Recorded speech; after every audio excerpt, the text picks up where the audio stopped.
वित्त मंत्री निर्मला सीतारमण ने हाल ही में बजट 2024 पेश करते हुए टैक्स पेयर और पेंशनर दोनों के लिए कई बड़ी घोषणाएं की है। जहां एक तरफ टैक्स देने वाले नागरिकों को राहत दी गई, वहीं दूसरी तरफ सरकारी पेंशनभोगी के लिए भी एक बड़ी सौगात की घोषणा की गई है। यह घोषणा उन लोगों के लिए है जिन्हें फैमिली पेंशन का लाभ मिलता है। कई पेंशनभोगियों को इस बारे में जानकारी नहीं है, जिससे उन्हें नुकसान होता है। तो इसके बारे में पूरी जानकारी देखते हैं।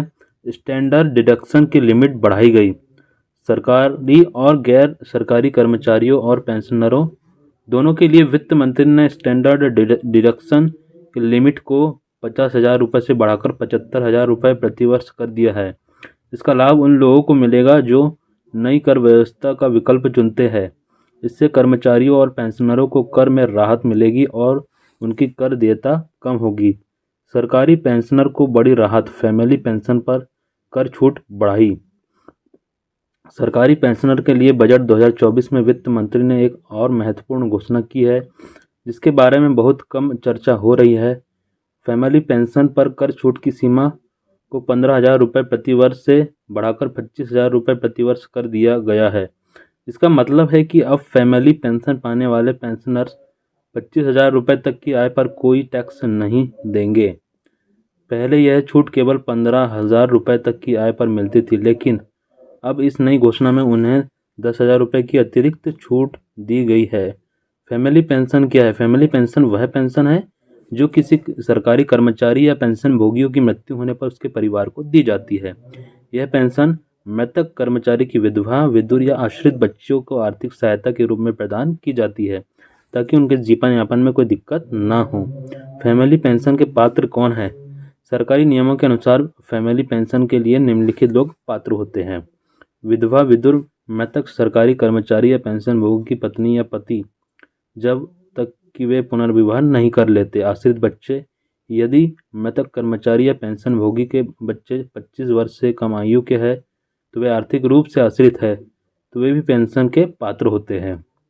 माता पिता, यदि मृतक कर्मचारी के कोई आश्रित बच्चे या जीवन साथी नहीं है तो उनके माता पिता भी इस पेंशन के हकदार हो सकते हैं।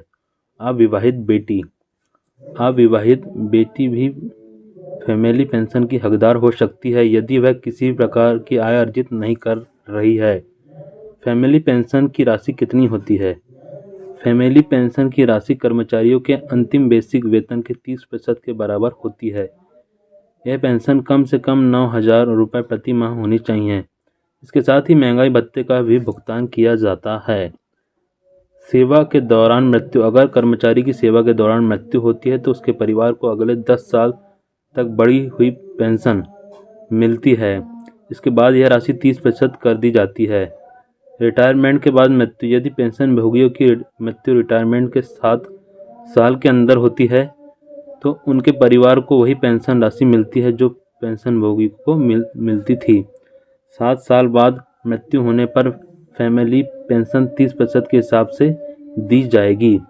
कैसे मिलेगी फैमिली पेंशन पर कर छूट का लाभ? फैमिली पेंशन पर मिलने वाली कर छूट का लाभ उठाने के लिए पेंशन भोगियों को निम्नलिखित प्रक्रिया का पालन करना होगा। आयकर रिटर्न दाखिल करें। पेंशन भोगियों को अपनी आयकर रिटर्न में फैमिली पेंशन का उल्लेख करते हुए छूट का दावा करना होगा। सभी दस्तावेज तैयार रखें।